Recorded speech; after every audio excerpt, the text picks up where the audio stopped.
La région d'Asake, au nord-est de la Syrie, a connu dès le début de la guerre des attaques par l'organisation terroriste, dite État islamique. Les djihadistes se sont installés dans la région, au nord-est de la Syrie, entre Hasake et le fleuve de l'Euphrate. Cette partie de la Syrie est vitale dans la lutte contre l'État islamique. D'une part, elle est riche en pétrole, et d'autre part, elle borde le territoire contrôlé par le groupe terroriste en Irak. En arrivant à Hasake le 21 février 2016, SOS Chrétiens d'Orient a été témoin de la libération de Shadadi, dernière ville de la région tenue par l'État islamique. Shadadi était la deuxième ville de l'État islamique après Raqqa. Cette ville est une place tactique et fortement convoitée grâce à sa base militaire et à son pétrole. L'État islamique possède encore de nombreuses villes stratégiques, comme Jerablus, Raqqa ou Deir ez-Zor. Ce sont les milices kurdes, appelées YPG, et chrétiennes, appelées Sotoro, qui l'ont libérée, avec très peu de combats, après avoir été appuyées par des frappes aériennes des États-Unis. Des tirs et des feux d'artifice ont animé la ville pendant plus d'1 heure pour fêter cette victoire. Lors du passage du Père Gabriel, accompagné des volontaires de SOS Chrétiens d'Orient, les villageois ont tiré en leur honneur.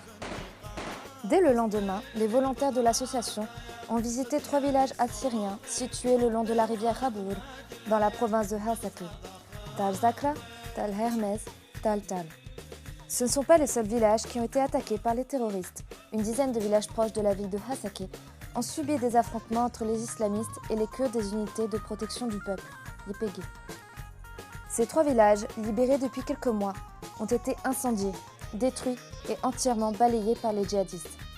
L'une des plus anciennes églises du pays, celle du village de Tal Hermez, a été réduite en cendres.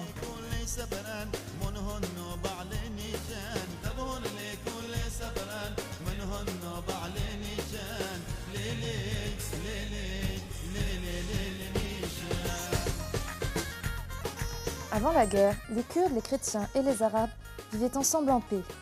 L'objectif de l'État islamique semble vouloir détruire cette union, mais les habitants essayent de continuer à vivre ensemble malgré tout. Contre la menace de cette organisation islamique, l'alliance militaire SDF, Syrian Democratic Forces, s'est formée en rassemblant des milices chrétiennes et kurdes. Les villages assyriens, arabes ou kurdes, proches de la ligne de démarcation de l'État islamique, ont cependant continué à commercer. Les djihadistes leur assuraient de ne pas les envahir tant qu'ils ne verraient que le drapeau de la République arabe syrienne dans le village. Lorsque les forces kurdes et chrétiennes sont venues dans ces villages au nom de leur protection, les miliciens ont alors affiché leur drapeau. L'État islamique a donc attaqué et pris ces villages qui n'avaient pas suivi leurs consignes. Toute la population a fui. Plus tard, les forces kurdes et chrétiennes sont revenues reprendre tous ces villages. De nombreux combats ont été menés et ont occasionné énormément de destruction.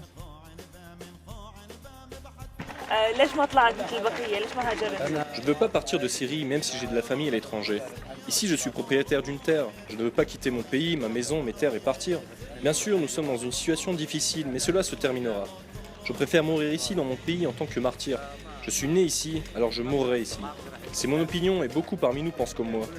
Avant que l'État islamique n'entre dans les villages, nous étions dans l'école en train d'assurer la sécurité. Nous sommes battus, mais lorsque nous n'avions plus de munitions, nous avons dû partir. 3 mois plus tard, lorsqu'ils ont quitté le village, nous sommes revenus. Nous avons repris nos armes, nous étions déjà prêts. Si les rebelles reviennent, je resterai ici jusqu'à la mort.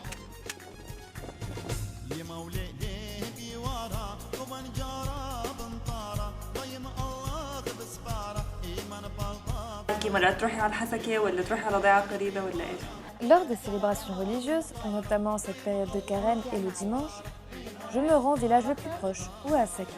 Le prêtre de notre village est d'ailleurs parti vivre là-bas. Grâce à Dieu, l'église, les militaires qui surveillent le village et les amis nous aident. On nous apporte régulièrement des denrées alimentaires, des pâtes, des olives, du riz, du sucre. Ce village est maintenant désert. 30 familles sont parties vivre à Beyrouth. J'ai gardé contact avec elles, mais leur nouvelle vie n'est pas facile. Les familles avec de jeunes enfants ne souhaitent pas revenir. Elles ont peur pour eux, ou leurs enfants eux-mêmes ne souhaitent pas revenir. Je suis syrienne. J'aime la Syrie et je veux rester ici. Je ne veux pas partir de chez moi. J'ai 6 enfants. Le premier est parti en Australie, le 4e est en Allemagne. Ils n'ont pas fui à cause du service militaire car ils l'ont déjà fait. Ils reviendront après la guerre. Pour l'instant, nous vivons bien, grâce à Dieu. Nous prions Dieu, la Vierge Marie, de nous protéger.